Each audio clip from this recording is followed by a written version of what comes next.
사랑하는 형제 여러분, 11월 5일 화요일 새벽 묵상에 오신 것을 환영합니다.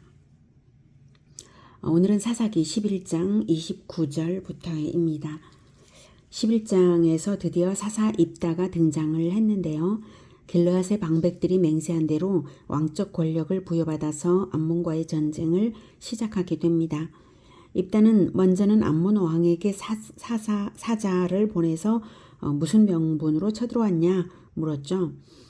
침략자 암몬 왕은 과거에 자기 땅을 돌려달라고 억지를 부렸습니다. 입다는 과거 역사적 사실에 근거하여서 이스라엘이 암몬의 땅을 빼앗지 않았다고 논증을 한 후 암몬의 땅이라면 왜 지난 300년간 아무 말을 안 했냐라고 되물었습니다. 이런 합당한 담판에도 불구하고 암몬은 물러서지 않았기에 이제 입다가 암몬을 치러 나갈 차례입니다.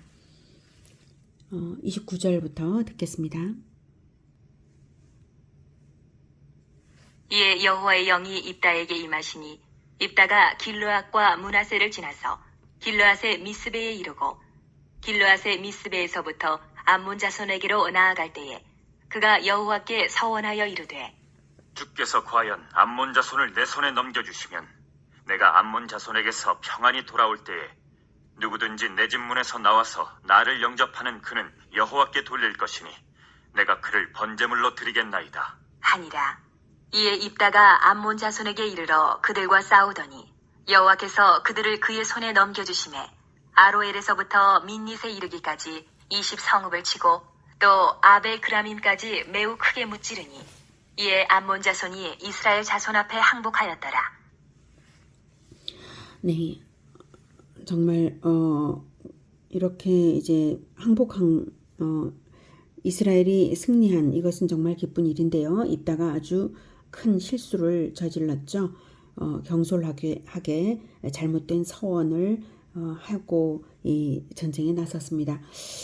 자, 먼저 이제 미스베에 이르렀다라고 했는데 이제 사진을 지도를 잠깐 먼저 볼게요.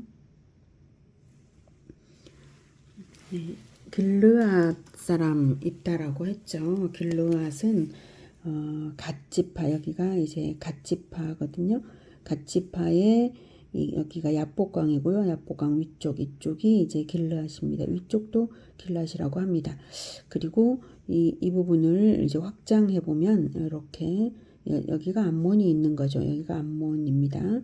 그래서 암몬이 있는 가까이에 즉 야복강 바로 아래 길르앗, 여기가 미스베에 있습니다. 위쪽이 길르앗이고요. 야복강 아래 암몬과 가까운 곳에 미스베, 여기에 가서 이제 전쟁을 시작을 한 것입니다. 그리고 24절에 입다가 길르앗과 므낫세를 지나서 길르앗의 미스베에 이르고 라는 말은 그 위쪽에 므낫세 지파잖아요. 그러니까 길르앗과 므낫세 전반적인 그 영역에서 사람들을 불러 모아서 군대를 조성했다라고 하는 뜻입니다.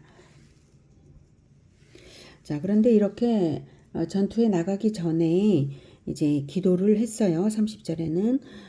근데 기도를 한 것까지는 좋았는데 뭔가 하나님께 제물을 바쳐드릴 그것이 필요하다라고 생각한 것까지도 좋아요. 그런데 너무나 잘못된 서원을 합니다. 30절에 31절에 자, 과연 암몬 자손을 내게 넘겨주시면, 내 손에 넘겨주시면, 그래서 소원대로 들어주시면 돌아와서 이렇게 하겠습니다 한 것이 뭐냐면, 내가 암몬 자손에게서 평안히 돌아올 때에 누구든지 내 집 문에서 나와서 나를 영접하는 그는 여호와께 돌릴 것이니 내가 그를 번제물로 드리겠나이다 라고 한 것입니다. 입다의 이 서원은 율법도 모르고 하나님 뜻과 성품에 대해서 깜깜하여 잘못 드린 서원입니다. 당시 암몬의 몰록신을 제사하는 그러한 풍토가 조성이 됐잖아요. 이스라엘이 암몬의 몰록을 섬기니까 암몬의 몰록으로부터 보호를 받은 것이 아니라 오히려 암몬에게 공격을 당하는 이러한 처지가 된 것인데도 불구하고 암몬의 몰록신을 제사하는 방법대로 다시 하나님께 선을 올려드렸다는 사실이에요. 그 방법은 바로 어린아이를 인신제사하는 것이었습니다. 입다는 우상제사와 여호와 신앙을 혼동한 것입니다. 그만큼 이스라엘이 우상숭배에 깊이 빠져 있었다는 반증이죠. 우상숭배를 하는 방법으로 여호와를 섬길 수 있다고 생각을 한 것이에요. 하나님은 인신제사를 금지하셨습니다. 인신제사를 명하신 적이 결코 없으십니다. 아브라함에게 아들 이삭을 번제로 드리라 하셨지 않냐 하실 텐데요. 그것은 아브라함과 이삭의 순종을 시험하셔서 하나님의 아들을 인류에게 주시려는 근거를 마련하시려고 단지 시험의 목적으로 명하신 것이고 순종의 자세를 확인하신 다음에는 이삭에게 손대지 못하게 하셨습니다. 하나님은 인간을 구원하시려고 자기 아들을 내어주시는 하나님이시지 인신제사 따위를 일말이라도 원하시는 분이 아니십니다. 하나님은 하나님 아들의 생명을 진짜로 주셨지만 그것은 그러니까 너희들도 아들을 나한테 진짜로 생명을 바쳐 이것이 아니라 너희들이 자녀의 생명을 바치지 못하게 하시기 위해서 그렇게 하나님의 아들의 생명을 주신 것이죠. 자, 그러니 입다는 하나님을 몰라도 너무 모르는 것이죠. 다양한 우상 잡신들 중에 하나 정도로 우상을 숭배하는 방법으로 하나님을 섬겨드리려고 그렇게 한 거예요. 그리고 하나님은 소원대로 승리를 주셨습니다. 그러면 이 일을 어떻게 할까? 큰일이 났나 싶은 상황이죠. 이스라엘의 승리는 너무 기쁜데 이 서원 자체가 심각한 잘못인데 이제 어찌할까? 자, 서원대로 해서는 안 되는 것은 분명한데 그렇지만 어떻게 하나님께 드린 서원을 물을 수가 있냐 하실 텐데요. 잘못 드린 서원에 대한 문제 해결책이 레위기 5장 4, 5, 6절에 있습니다. 제가 읽어드리겠습니다. 레위기 5장 4, 5, 6절. 만일 누구든지 입술로 맹세하여 악한 일이든지 선한 일이든지 하리라고 함부로 말하면 그 사람이 함부로 말하여 맹세한 것이 무엇이든지 그가 무엇인지 깨닫지 못하다가 그것을 깨닫게 되었을 때에는 그 중 하나에 그에게 허물이 있을 것이니 이 중 하나에 허물이 있을 때에는 아무 일에 잘못하였노라 자복하고 그 잘못으로 말미암아 여호와께 속죄제를 드리되 양떼의 암컷 어린 양이나 염소를 끌어다가 속죄제를 드릴 것이요 제사장은 그의 허물을 위하여 속죄할지니라. 네, 속죄하면 된다고 하셨어요. 레위기 5장에서는 이 속죄제의 제물은 양떼의 암컷 어린 양이나 염소입니다. 여기서는 자, 속죄제를 드리는 부지 중에 죄 4가지를 레위기 5장에서 말하고 있습니다. 제가 읽은 것은 4절부터 읽어드렸는데요. 그 앞부분에 1, 2, 3, 4절까지 부지 중의 죄들은 모두 잘 몰라서 죄의 상태에 빠진 것들이죠. 여기서 4절 잘못 드린 서원에 대해서부터 제가 읽어드린 건데 부지 중의 죄들, 즉 자기가 어떤 행위를 하지도 않았는데 죄된 상태에 빠져 있거나 또는 죄인 줄 모르고 행하는 경우들입니다. 그럴 경우에 해결책, 부지 중에 이 죄들에 대한 해결책은 모두 다 그 5, 6절에 잘못하였노라 자복하고 속죄할지니라 이렇게 해결책을 주신 것입니다. 레위기 5장은 부지 중의 죄를 속죄하라는 것인데요. 내가 하지도 않은 일인데 왜 내가 속죄를 받아야 하지? 하고 속죄를 받지 않으면 어떻게 될까요? 속죄를 받지 않으면 죽음 가운데 있는 거죠. 멸망 중에 있는 거죠. 내버려두면 결국 멸망하니까 속죄가 꼭 필요하다. 이것을 성경이 알려주는 것입니다. 그리고 4절의 경우는 경솔하게 맹세를 했을 경우에도 경솔한 맹세 그 자체가 죄된 상태라는 것을 알려주는 것입니다. 왜냐하면 악한 맹세라면 당연히 그 악한 맹세 자체가 당연히 죄이고요. 선한 맹세일지라도 그것을 몰랐고 잊어버렸으니 신실성이 없어진 것이죠. 잊어버렸다는 것은 그 맹세를 어길 수 있었다 이런 거고 어긴 거나 마찬가지인 거죠. 그랬으니 신실성이 없어서 거짓이 된 것이죠. 거짓은 죄입니다. 그래서 진리를 모르면 죽음을 초래하는 죄의 상태에 빠진다라는 그 메시지와 하지만 알고 속죄하면 산다라는 메시지가 분명히 레위기에 있는 것이죠. 그러니 속죄하고 살아라입니다. 너희는 알고 회개해서 살아라.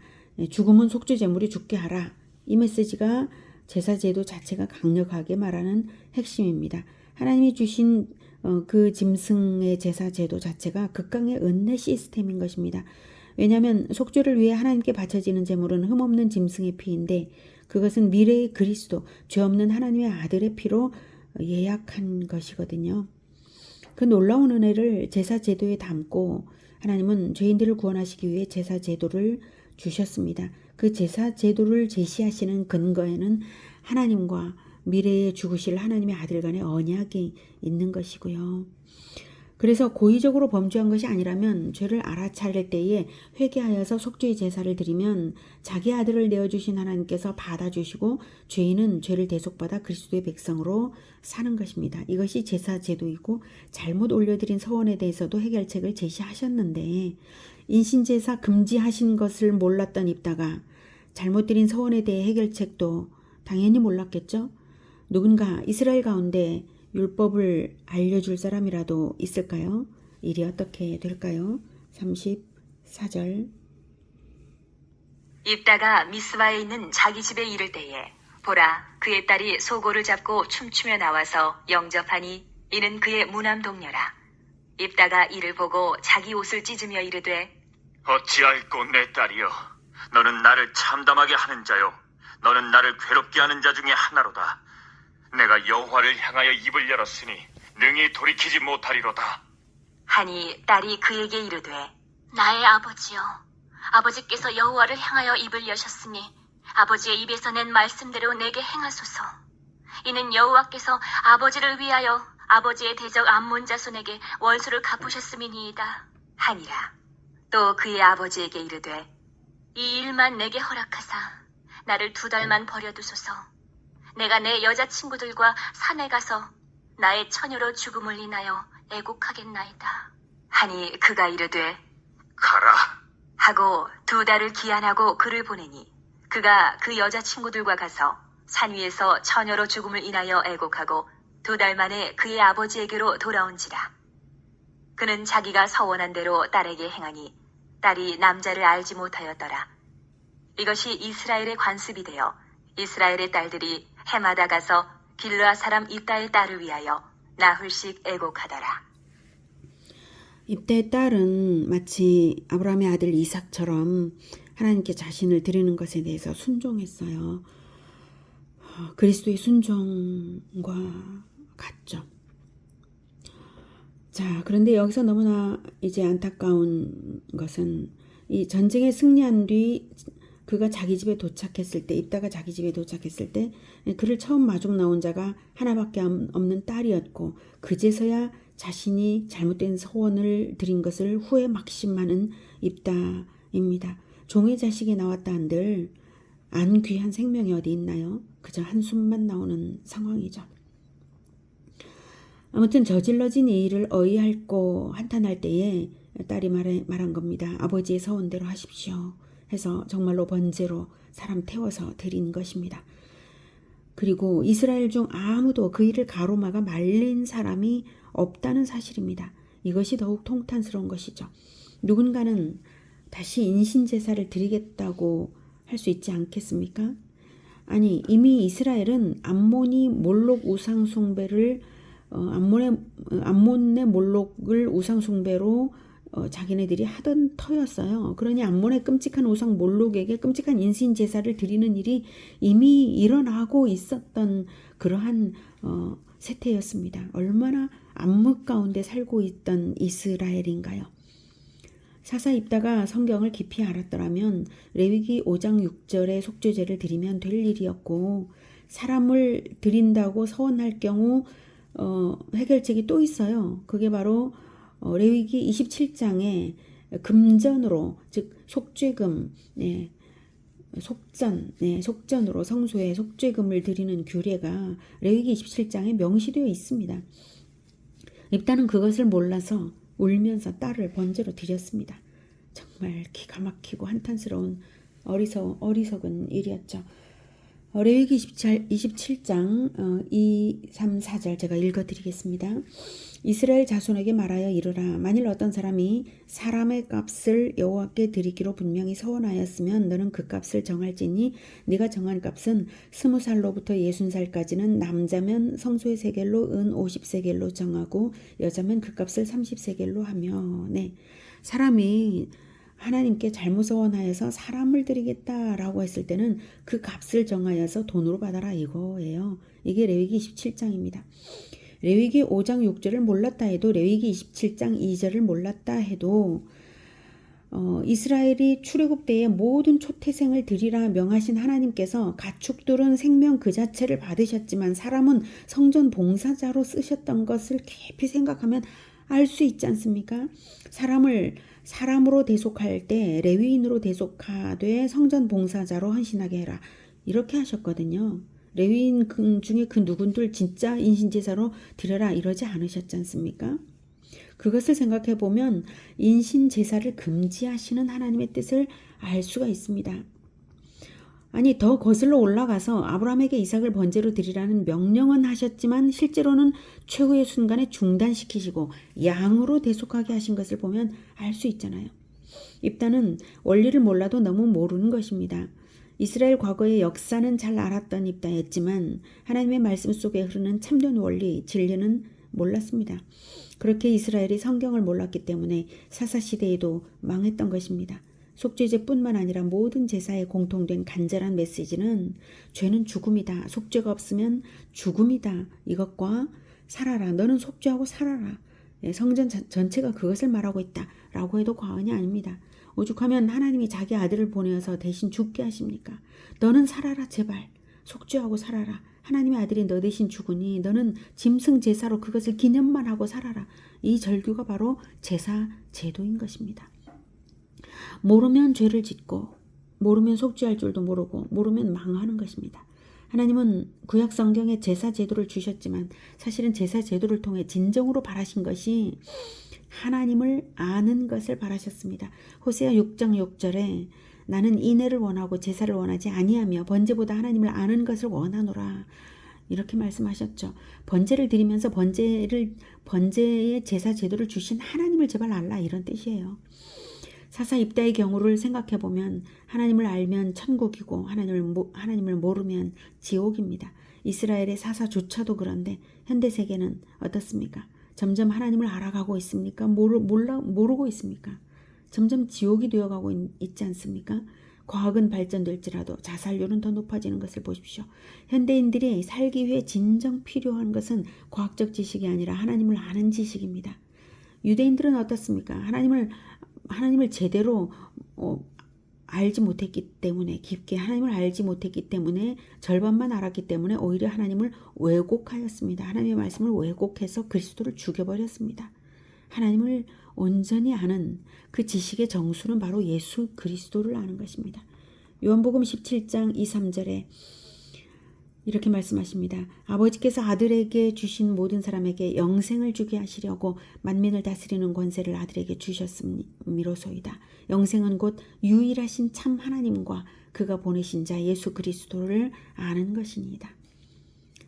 예수 그리스도를 안다는 것이 무엇인가 하면 성경 전체를 통해서 하나님이 그리스도의 법도를 가르치고 계신 것을 배우며 사는 것입니다. 누가복음 24장에서는 미련하고 선지자들이 말한 모든 것을 마음에 더디 믿는 자들이여 그리스도가 이런 고난을 받고 자기 영광에 들어가야 할 것이 아니냐 하시고 이에 모세와 모든 선지자의 글로 시작하여 모든 성경에 쓴 바 자기에 관한 것을 자세히 설명하신 예수님이십니다. 성경 전체가 예수님을 입증합니다.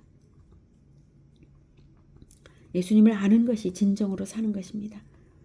예수님은 우리를 살리시기 위해 죽으신 영원한 속죄 제물이시기 때문입니다. 그리고 부활로서 우리의 부활을 보장하십니다. 예수님의 이름으로만 속죄가 가능합니다. 예수님의 이름으로 회개한다는 것은 예수님께 비추어 나를 정결하게 하는 인생을 살겠다는 뜻입니다. 예수님의 인품이 어떠한지 알고 나를 예수님께 비추어 보며 따르는 것, 그것이 진정한 속죄입니다. 성경 전체에 숨겨놓으신 예수님의 법도를 날마다 찾아보며 예수님을 날마다 만나 알아가시는 그런 우리 모두가 되기를 축복합니다. 기도하겠습니다. 하나님, 우리에게 진정 영생의 법도를 주시니 감사합니다. 예수 그리스도의 실제로 죽으신 그 죽음이 이 모든 그리스도의 법도를 따르는 영생의 삶을 보장하시니 우리가 예수 그리스도의 보혈의 공로에 의지하여서 이 법도를 따라 살겠습니다. 하나님 아버지, 우리에게 하나님의 아들을 주신 것을 너무나 감사합니다. 그러므로 우리의 생명은 이제 우리 것이 아니라 예수님께서 자기 피로 사신 생명이니 하나님을 기쁘시게 하는 일에, 그리스도의 법도를 따르는 일에 온 인생을 다하여서 살아가고자 합니다. 날마다 우리 주 예수님을 더 알아가고 또 알아가게 주님 도와주시옵소서. 오늘 하루도 주님 인도하시며 살아갈 때에 복음을 전하게 하시고, 복음을 전할 때에 듣고 구원받을 자들 붙여주시고, 하나님 우리 예수 제자교회를 안전하고 건강하고 평안하게 형통하게 주님 도우시며 더 큰 사명 수행의 길로 나아가게 도우시옵소서. 예수 그리스도 이름으로 기도드립니다. 아멘. 이어서 개인 기도 하시겠습니다.